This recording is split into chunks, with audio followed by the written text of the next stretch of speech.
Welcome to Top of the Hill, I'm Nathan Hill. On this episode we talk to wrestler turned Australian actor, Mr. Tommy Hellfire. His wrestling debut started back in 2007 and he has since been entertaining audiences all over the country. He was talent scouted by Daniel Armstrong in 2013 and cast in his feature film debut in the cult classic Murderdrome, and has gone on to act in Sheborg Massacre, the international award-winning Iron Spider, and has an upcoming role in Evil Fred. I definitely believe he is someone to watch out for. Tommy. Brother, how are you? Good, man. So good to see you. It's good to be here, mate. It's good Thanks to be for here. coming. Thanks for making it. No worries, mate. I know it's an event because you brought out the flowers for me. I appreciate that. Yes, that's right. I've seen that. And I've seen all the beautiful people you put in all your movies as well. So the flowers and me being here, I feel very special. It all comes together. It's all a part of it, you know. Thank you. So, man, look, you know, I love watching you. I've been to your wrestling events. I absolutely loved it. Like there was one time there, one Friday night was one of the best Fridays I've had in such a long time. And thanks for inviting me. No worries. So I want people to know more about you, and I also want to learn a bit more about you myself, because obviously you've got so many different characters and different hats that you put on, because you're a professional wrestler. Yes. You're an actor. Yes. You've got your stunt man. There's so many different skill sets going on here. Yep. There's no one else in Melbourne I can really compare to than to yourself. You're very unique. So I really think you're a master of your own craft. Thank you. Which I love. So I think first we should talk about names, because obviously I call you Tommy, but your real name's Anthony. Yes. Okay. How many different pseudonyms have you got, and how many different characters are you playing in the wrestling events? In the wrestling events, I only have two characters. I've got Tommy Hellfire and Capo Diablo. Ah, Capo Diablo. So Tommy Hellfire was the character who you came and saw at melbournecitywrestling.com.au. and basically what that is that's all the arrogant side of me, the swaggy side of me, the I don't care side turned up to 11, basically. So nice. Out there, it's a version of me that I get in the character, I get in that mindset before I go out there, and I put it out there. So exaggeration? Yeah, absolutely. Absolutely. You know, it sort of reminds me of, like, you know, when they say sometimes, like, when a man gets drunk, it's him with the treble and the bass turned up, you know. It's kind of like that, but without the drugs. Like, this is like a natural high. Yeah, absolutely. Because when you're going out there, you're performing for an audience.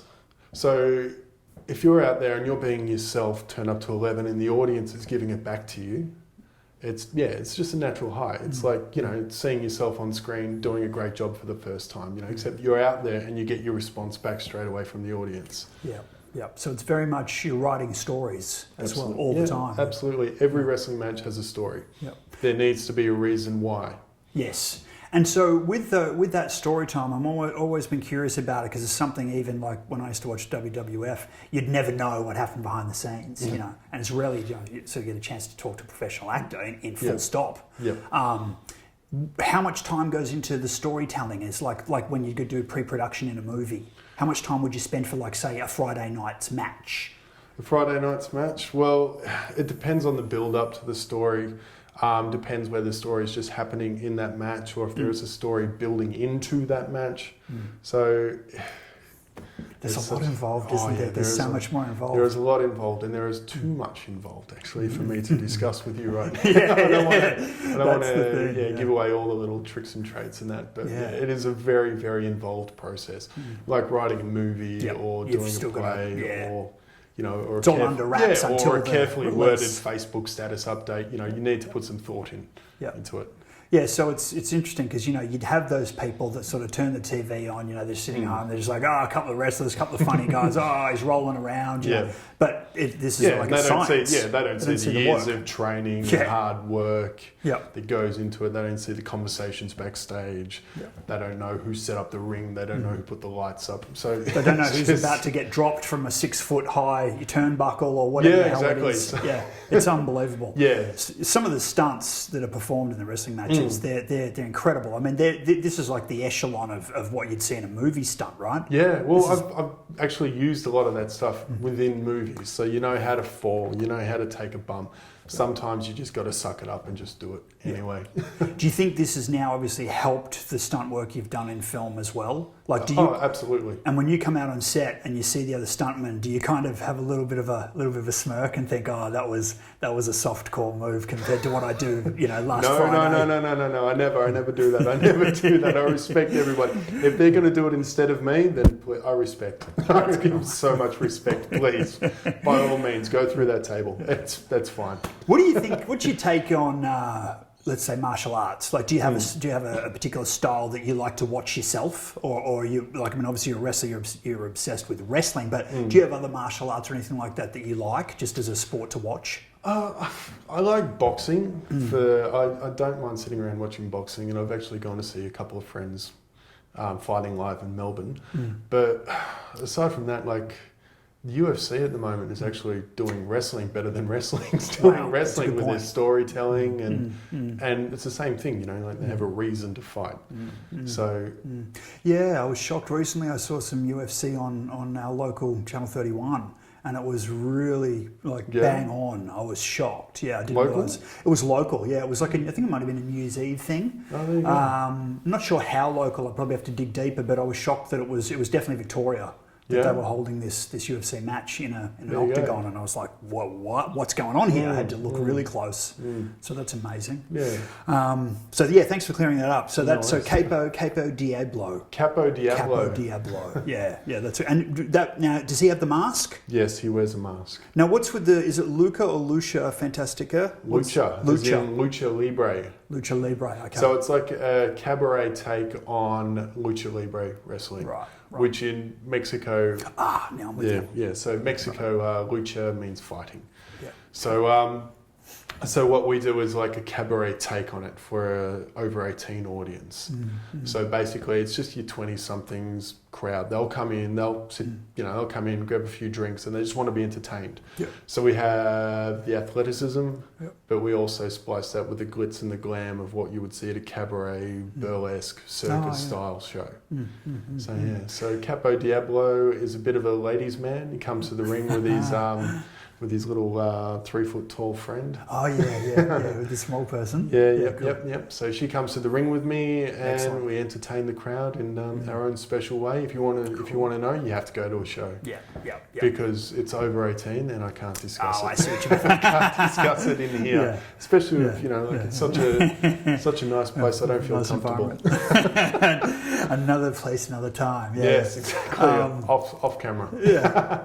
Now you are a fairly largely built guy. Do you know what I mean? Like, you're in proportion. I'm just thinking, like, do you have to do a lot of physical training? Like, are you sort of conscious, I've got to keep in shape like a bodybuilder would if they were going to compete? Yeah, absolutely. Are you aware of that, or do you just kind of rough it and that's just how you are in general? No. Oh, God, I wish. No. Like, through wrestling, you kind of get that sort of the values of eating, training. Training and eating right and that sort of stuff. Obviously, sometimes you pull it together more than others. At the moment, because I've been filming and there's lots of fight scenes and whatnot. Yep. Obviously, trying to stay in pretty good shape, and plus also, it is my look now, so. So I don't want to go too far out of shape. So you're getting the best of both worlds. The phone will stop ringing, or I'll start getting dad rolls or something like that. All my time. That's cool, brother. So I'm going to jump ahead a little bit now. We'll go talk a bit about the acting. Yeah, of course. I want to know how you met Dan Armstrong, and because I did some research, found out you actually did act in his first film, Snake Eyes. Is that right? No, it's actually, I did act in Snake Eyes, but that was not his first film. Dan made a wrestling film. Before that? Called No Holds Barred. Oh, okay, yep. Which wasn't actually released until like a year or two ago. So Dan made this movie, right, with a company called PCW. And I was working for another company over the other side of Melbourne. And Dan got involved through the wrestling, through that, and through his movie, he started producing these shows out in Sunshine. Okay. So from there, I met Dan. Me and Dan hit it off really well. And then one day I was on Facebook, and I believe it was Jenna. Jenna Dyer was. She put up something saying they were looking for a guy for Dan's short film, and I was like, I'm a guy. Yeah. So basically that's how I got to really know Dan, and that was my first set I'd ever been on as well. So So yeah, and that was for Snake Eyes, which we shot with Jenna, Josh Future, and Dante, I think. So yeah, just Dante, yeah, gotcha. Oh, that's cool. So yeah, that was my first little exploration into the world of acting, and that was through Dan Armstrong. That's pretty cool. Yeah. So I know someone says Dan Armstrong, they probably think he is straight away. You are his go-to guy. We seem a little bit intertwined at the moment, don't we? It feels like that. It really does. Yeah, like if I see him, I'll see you, or vice versa. We're never too far away from each other. That's pretty cool. Yeah. I think he's great in the respect as well that he has a talent scouting ability as well. Yeah. To much like myself, to find people that he believes in, and can see that skill and can draw that out. Yeah, absolutely. That's what you want. Well, I did when I auditioned for Murderdrome. I did my first audition was about that next. My first audition was really good. My second audition was really bad. But because Dan believed in me and interesting. So that's how I got onto that thing, and working with Dan's it's been great. For me personally, it's been great. As an actor, it's been great. Just growing my name and my brand and getting myself out there, it's also been great.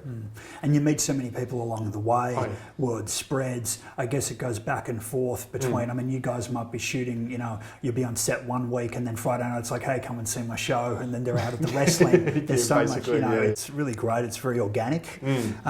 So Murderdrome, let's talk about it, because obviously that's a pretty big cult film. It is, isn't it? It's huge cast. When you watch it again, even now, you kind of go, wow, that's actually a pretty big cast. You know what it's like when you're in the film, you're kind of like, it's your little film, and you got your cast, your crew and that, but then you look back at the scale of it and go, wow. Yeah. What was your experience on that? That was my first feature. First feature, yeah. So I had no expectations of what was going to happen, but it completely just went further than I was just blown away by the response to this little film that could, as Dan. Amazing first feature to be able to go, hey, there's my movie, on the shelf at JB Hi-Fi. I can buy that, as a first feature. What an incredible first feature! I know, right? It's really good, man. Hit the ground running. Yeah, it's really good. And I think all those years as well. Because how long have you been wrestling for before Murderdrome? Let's say. I mean, you're still wrestling now, but how long had you been? About 3 or 4 years. Okay, that's I've pretty been cool. In wrestling. So it's interesting, isn't it? Because I'm always playing with statistics and things like that, and I kind of feel like one guy went to VCA, he did a 3-year acting degree, and then he got a VIP part in a film. Yep. You've gone and wrestled and entertained people for 3 years, and now you get your film. I've been very lucky with my name. It's really cool. Because my name either turns you on or turns you off. And that's what it's like even with movies, isn't it? The audience, they either love it or they hate it. Exactly. But I think then you're doing something right. Well, so for the movie, Dan gave me another character that's another part of my personality turned up to 11 as well. Yeah. So it was such a good experience. And I guess too, because Murderdrome had a very heavy female cast, but then you would have been probably the only distinct male character, which is another great sort of, I guess, spotlight. Yeah, me and the Brad character, I believe, is the only two male characters in there. Have you got a Murderdrome poster up on the wall at home? No, I don't have any posters. Because I know Dan loves his posters. He'll have them all in the place. Same similar to me. In his little back cave there. Yeah. No, I don't feel comfortable with that. I don't even have any wrestling things. I don't have anything on my wall. Yeah, but we've shopped at some of the same stores, like the collectible stores and things. We've talked about that. Go figure and whatnot. Exactly. Yeah, the wrestling stuff. Yep. Actually, that was funny because we had that conversation about the old toys and from the past. And as you know, I was a big fan of WrestleMania 1. I remember it was just like when it came out, it was just the most epic thing anyone had ever seen at that time as far as live entertainment. Yeah, amazing. Mr. T. Mr. T and Hogan against Rowdy Roddy and Mr. Wonderful. Oh God, Bob Orton in the corner. Yeah, Bob Orton and Muhammad Ali. Yeah, he was the bell keeper. I think the timekeeper. Is that right? Timekeeper. That's right. Was. Yeah. Gosh, there were some other people on that show as well. It was just such a huge event. So inspiring. I think I must be a frustrated wrestler, brother, because if I had the build, I reckon I'd jump in there. But it just looks so dangerous to me now. Like when I saw your match, and I was just like, these guys. What are you doing to each other? Yeah, Why? like I've sort of thrown a few kicks in movies and thought, that's it. It was a bit much. But like when you see that show, entertainment, mate. Oh my God, bro!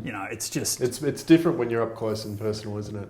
That's true. The audience was going berserk though, absolutely absolutely loving it. I mean, it was a great night out. You know, it's a great date night out too. It's a great date because there's so much excitement and electricity. I saw you there with the female. She was loving it. I mean, she was almost jumping up on the chair. Do you know, just like, oh my god, you know. I read in a magazine once, cool and unique places to take your girl on a first date, and wrestling was one of them. That's awesome. That's awesome, dude. Hey man, Melbourne, in our film and our indie scene, we need you. Do you know what I mean? We need a Tommy Hellfire. I'm glad we've got you, man. Oh, thank you. You're one of those characters. The town needs these landmark characters to operate. And it's the same thing I've seen in LA. You'll have the guy who's the wrestler who's an actor. You'll have the indie girl. You'll have the scream queen. You'll have the playboy. You'll have the this, the that. Do you know what I mean? And I'm kind of in my own sort of voyeuristic way. I'm seeing Melbourne now like a little mini LA. And we've got all the characters and we've got all the players, and you're one of them. Do you know what I mean? And thank you. I think it's a question of at some point someone getting them all together. Yeah. Would you agree? Because right now we've got all these little niche markets and directors doing their own genres. Yeah. But it'd be amazing if they all came together. Pull together, That's your job. That's what am I? That's your I've job. been lazy? No, pull everybody together. That's your job. I can't do it. You're going to be in it. Yeah, no, I'm just that wrestler guy. That's for you. That's for you. Well, I'll check back with you in a month. And check back with you, brother. See how you're going. See how it goes. Cool, man. So let's talk about Sheborg Massacre. Now, it's coming out, March? So we're nearly there. It's going to hit the shelves. Yeah. Now, I know you had a lot more involvement in that than Murder. Yes. And I came out on set and saw you once. Yes, you did. That's which was we cool. met. That was awesome. Did we technically meet? I believe we did. We'd been around on the same places, but I think it's the first time we properly shook hands. Yeah. That was no. We met at the. Or was it maybe the pre-launch? Yeah. The pre-launch party was where we met. Yep. And that's where we that was the actually first hit it time we off. worked together. Yeah. Yeah, you're right. That's cool. But yeah, Sheborg, obviously a lot of involvement. You must have done a lot of stunts there. I heard you were helping the girls out quite a lot. You were doing a lot behind the scenes. Even you had some other wrestlers there. Yeah, I called in all the boys and all the girls were a little bit. Because I got all these wrestlers in, and Dan, of course, being Dan, made them all take their shirts off. Yeah, I noticed scene. that. Why would I say Dan, being Dan, made guys take off their shirts? That's what Dan does. So male exploitation. I love it. So, but no, let's talk about Sheborg though. Tell me about the character and how it compares to Murderdrome and some of the stuff you've done with him before. Oh, it was completely different from Murderdrome. The character was in. Yeah, you're right. It was completely different. In Murderdrome, it was basically you're going to be a cross between Andrew Dice Clay and John Travolta. Oh, wow. Ford Fairlane and Danny from. I can see that. I can see that now. Yeah. And Sheborg was more of he's going to be like a sort of an arrogant cop who doesn't believe the girls, but then all of a sudden comes around and goes full action star type of thing. So, were you in the car when that went up the tree when it went? I was technically driving it. Were you driving? But I wasn't actually driving it up the tree. It's the same thing with the stunt. I just if you can do that, you do that. Yeah. Full respect. The guy who did that wasn't actually a stunt driver. Okay. It was his property. Yeah, okay. Yeah, so his name's Phil and he insisted on doing that. Yeah, I heard about that guy. Yeah, no, really super guy, and thank God he's still with us. Yeah, exactly. That's a good point, actually. All in the name of art. And you were pulling a lot more guns, and you seemed to be very active in that film. Well, I did see it. Yeah, you were doing a lot. It was great, and it was a great cast to work with. I got to work with Daisy again.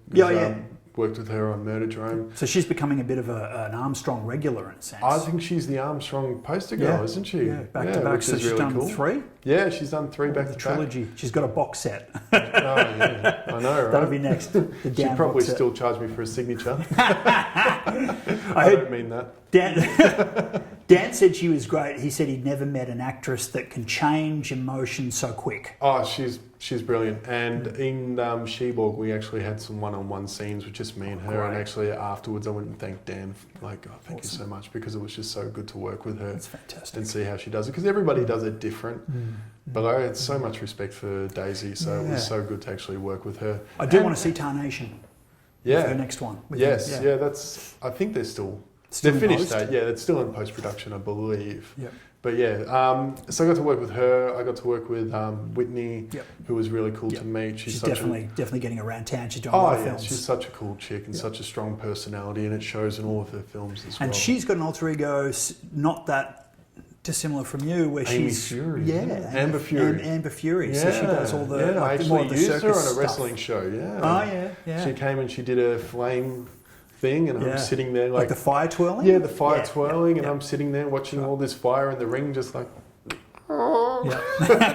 don't burn my ring down. But no, she's great. She's terrific, and as I said, such a strong personality, such a cool chick to work with. Yeah, full of life. I agree. I can see you guys getting along. Both very extrovert, full of life with special skills. You know, and because there's not many people that are doing this sort of stuff, particularly in Melbourne, or promoting and have got the confidence to do it. So to put yourself out there, put yourself absolutely. forward, I think that's what I loved about even just the day I did on Sheborg with yourself, just that kind of, full confidence. No, don't worry about the world, let's just go. You only get one shot around, don't you? Yeah, it's cool. I love that raw energy. Don't second guess yourself. And also, I don't know if it's okay with you, I just want to mention quickly, because you did help us out with a little bit, am I allowed to say, with the Mark film. Can I talk about this film, or do we leave? Do we leave it? Of course, no, drop it in. With Cult Girls. Yeah. Because we've pretty much now called this the Easter egg scene. Yeah, because they're in there, but it's for the audience to find. Yeah, when the phone rings and Nathan calls you saying, "Can you do us a favour?" And I'm like, "Yeah, sure, no worries. What do you want me to do?" Stand in the rain for 3 hours. I love that answer. Yeah, that's awesome. No, absolutely. I look forward to seeing it. Everybody keeps talking about it. It's an Easter egg scene for me. Yeah. So it was cool to actually be there. I appreciate that. That was a favour. Absolutely. Mark's a super nice guy. And from what I've seen in the movie, it looks incredible. So it was fun for me just to cast that one too, because I got to sort of, it's like a kid in a candy store and play and put all the people in that I love, that I know are great. Yeah. And because you acted with Kumar as well, didn't you? That day. Kumar Ishri. He's another great guy. Acted. We were two security guards, and we gave each other backstories. So nice. I believe Kumar was he was working his way through uni. Yeah. And I was I was supporting 2 children who I didn't have custody of. So typical security guard. I love the info. Yeah. No, it was great. That was great. Awesome. Yeah. We also got the main cast involved as well. So it was it was a fun night. Now we're moving on to this is a festival winner, fantastic film festival winner, The Iron Spider. Yes. Now this is pretty big. This was the one I was most proud of. Because the word around town. I mean, even Mark mentioned that. He was like, "God, do you know Tommy's in Iron Spider?" I'm like, and I had to look it up when the first time. It's like, what's going on here? It's a fantastic film festival winner 2016. I was like, holy moly! So tell us about it, brother. This sounds amazing. Mate, this was basically because I like doing wrestling, but not mainstream sort of wrestling. So Chris Mitchell and the guys from the Titty Twister crew. Oh, right. Yeah. Yeah, they were doing, his head looked up from the camera there. From the Titty Twister crew.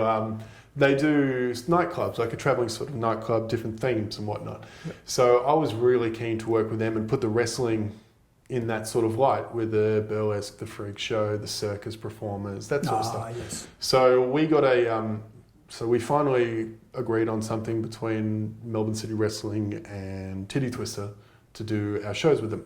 And I thought it would be funny for me, being 6'5", 110 kilos, to wrestle this guy named Iron Spider, who's like 5 foot something, I see. 60 kilos maybe. Yep. Maybe. The little guy. Yeah, anyway, so Chris was backstage just filming all night, and he was saying, like, whatever you do, don't pretend I'm not here. Just pretend I'm not here. So you'll be doing push-ups, and you look in the cameras there, and you look at him, and he'd be like behind the camera going, just pretend I'm not here all night. And so he called a lot of me and Reese, who plays Iron Spider, our banter backstage, because Reese was just a young kid. I've been around the block a while. So I'm just hazing Reese a little bit, just giving Reese shit. Yep. He'd be doing push-ups, and I put my foot on his back and go, come on, push up. And then we got in the ring, and Reese is such a good sport. The stuff that Reese would do that would, endear himself to the crowd. I'd pick him up over my put people in the crowd, and I'd have him over my shoulders, and I'd throw him into the crowd, and people would know that who was in the crowd was a plant. So, he'd go toppling over. And Chris saw this, and he thought, obviously the story that we told was the big bully picking on this little guy, but this little guy keeps fighting back, keeps giving it back to this bully, and eventually, just when you think that the little guy's going to win, bam. Yep. I'd never lose a match to Reese. So it's good heart, good spirit, tells a story. So Chris liked this, and he called me back in with Mikey, whom I am partners with in Melbourne City Wrestling. All right. So we went back in, and Chris had on this big screen all this footage, and he made the pitch to us about doing the Iron Spider movie, which would basically be like another rematch between myself and Reese. Yep.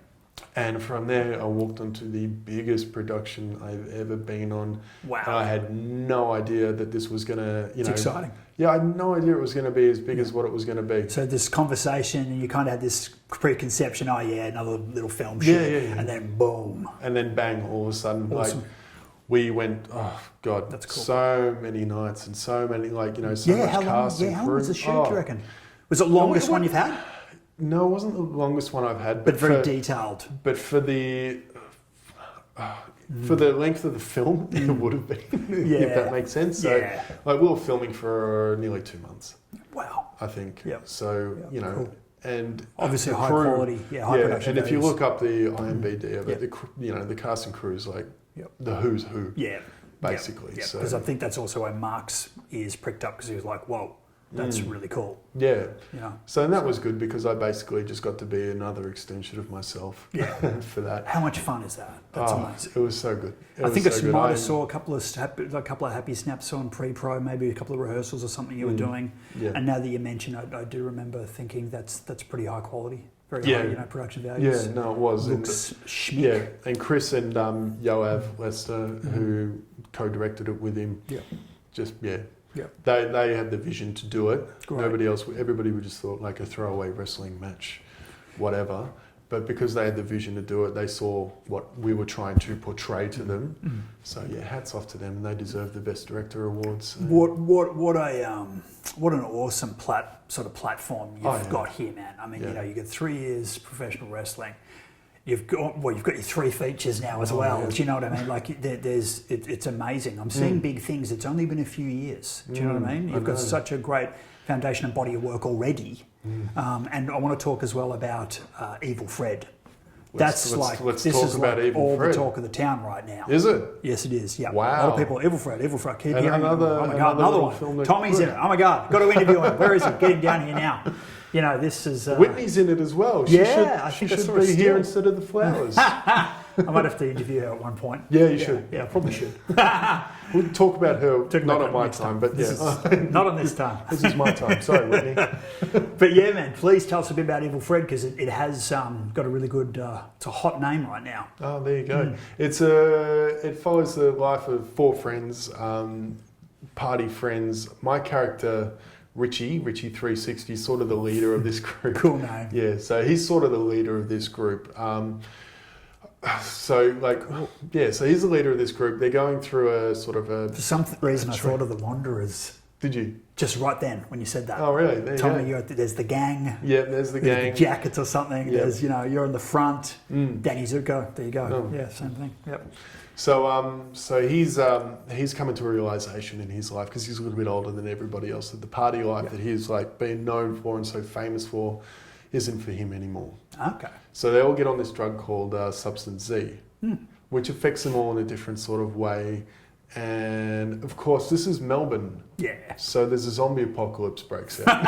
Oh yeah, there has to be zombies. There has to be a zombie apocalypse. Yeah, hence the name Evil Fred. Got it. Yep. So what happens is it takes on the journey of these characters, or my character at least, like coming to the end of the run, all of a sudden he's having one last go around, and that's cost him dearly, because it's affected how they're tackling this situation. Right. So, and it's been a lot of fun. And People also, can IMDb it as well. Yeah, They can IMDb check it as well. Evil Fred, or go to the Facebook page, or there's heaps yeah, of absolutely. stuff. Working with Carl Redgan, Okay. and it's his first film. Yep. So it's. She's doing all right for his first film. I know, right? Is he film schooled at all? Is he? I don't is know. A I didn't theory ask. guy. He's technically the boss. Yeah. So I don't ask too many questions of the boss. Check it out. I just, Let it go. Let it yeah, happen. yeah, exactly. Ask I questions show up. later. I make suggestions here or there, but basically the boss has the final say. So Your showreel is going to be amazing if you put one together now. Like when these last two films are complete. Yep. You've got a very nice chunky showreel there, my friend. Yeah. Well, Definitely. it's all up to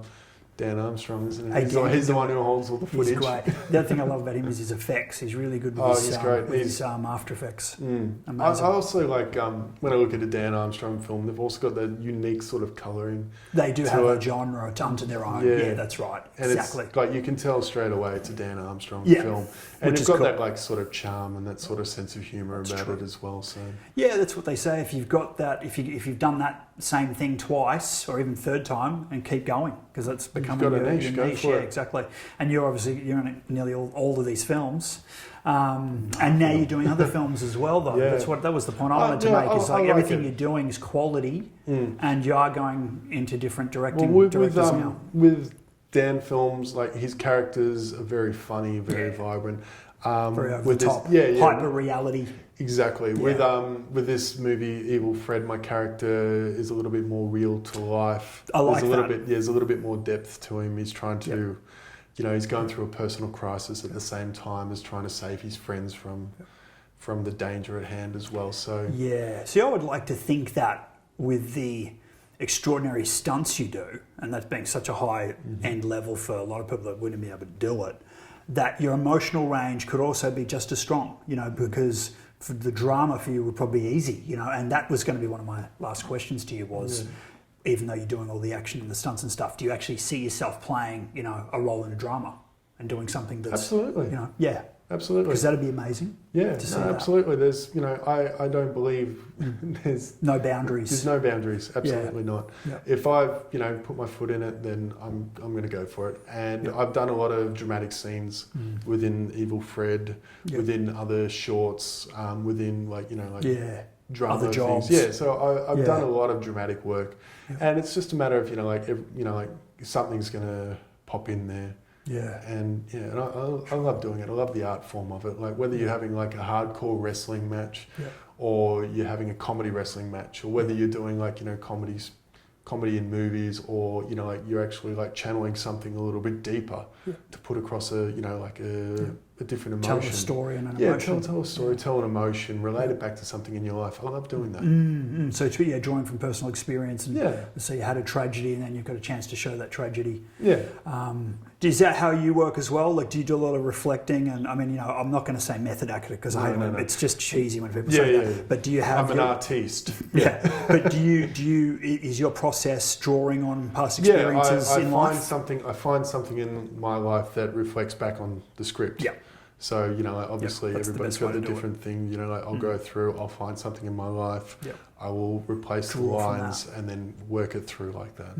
I've noticed with a lot of the American actors too, they'll kind of find a person, like Johnny Depp talks about Jack Sparrow and saying it's based on... Keith Richards. Exactly. They seem to quite often base it on a real person. So it's similar in what we're talking about, basing it on something real. Yeah. And being from the wrestling background and that, I know a lot of larger than life people. Oh gosh, yeah. And even back home, my dad. Yeah. If you follow me on Snapchat, you'll see. Oh right. But my dad is big is eyes. he big? How tall? Yeah, how tall? Big Steve. Big Steve. How tall is he? 6? He's a little bit 6'5". Yeah. Yeah. I think and he for might his be a little generation bit too, tall. that's really tall. Yeah, that's really tall. So because we're all getting taller. I know. Yeah. So he's 6'5", and my younger brother's 6'6". So. Oh wow. So there you go. Is he interested in the wrestling and stuff as well? Your brother? My younger brother. Yeah. He did a little bit of training. He did a little bit of modelling, and he's done some music videos and all that sort of stuff. Okay. Extra work and that. So he's he's Could quite he double switched for on. you? Could he double? No, he couldn't. Different No, look. he couldn't. Yep. Personality-wise. Yeah. He'd still be loud. Personality-wise, we could both double for each other, but he's his own person, and he's really switched on with what he does. Cool as. Brother, thank you so much for your time today. Absolutely, man. It's been an absolute pleasure. You and I, great. once we start, we could just keep going. I'm. You know, how much room have we got in the tank?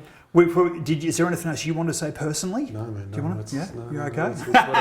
Let's let it But roll. I've definitely, I think I've asked all my questions. Didn't mean to put you on the spot. One thing I will put on camera though, because I know how much you love wrestling, and I think I was telling you that when I was a youngster, I saw Andre the Giant and Big John Studd wrestle in Melbourne, and this was the program. Oh, So cool. I was going to show you that because I knew you'd Don you Morocco might like it. and This was the and program. Ricky So the this was Dragon. Festival Hall, but Holy wow. yeah, I thought I'd bring that in for you. Have a look at Show that. the camera.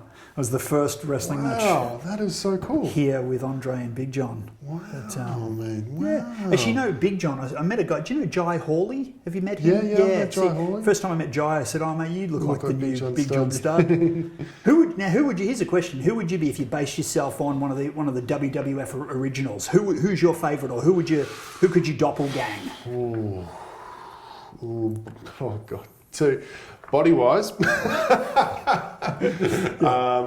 Because we can do body, we can do face, we can do energy. I couldn't doppelgang, but there was a few different wrestlers that I took a little bit more from than others. Yep. So I liked Ravishing Rick Rude. Oh, yeah. I liked Macho Man Randy Savage. Macho Man's awesome. I loved Jake the Snake Roberts. Yeah. When I was a kid, I was absolutely fascinated with Hacksaw Jim Duggan. Oh yeah. So- yeah. Hacksaw, that's cool. So looking back now, that was the golden time of wrestling for me growing up. Yeah. So there's so many great people there you can pick from, and then even moving on from there, you got your Razor Ramones and Bret Harts and all that sort of stuff. It is interesting who we gravitate to, some more than others. Yeah. Everyone's got their And it's like their taste. same with acting, and like with your Yes, films I've you're seen right. as well. You're right. There's certain- obviously a lot of influences going in there. You're absolutely right. Yeah, So, yeah. I'd like to think, like what we were saying about Dan, I'd like to think mine have got a certain stamp. I did have a friend recently who said, oh, one thing I've noticed about your movies is that they're all consistent. I kind of do know it's one of yours. Yep. So all I'm trying to do is figure out, well, what are those bits? So I can replicate it, Well, and it's then, just you. Yeah. It's just your personality Just the going into energy. it. So that's exactly much right. like yourself, your energy. Oh, thank Brother, you. thank you so much. Thank you. It's been a pleasure. You didn't want this back, did you? I'll fight you How for much is it it. worth? You tell me. Yeah, man. The program. Awesome. Thanks again, mate. Thanks, Appreciate brother. it. Thank you. Awesome.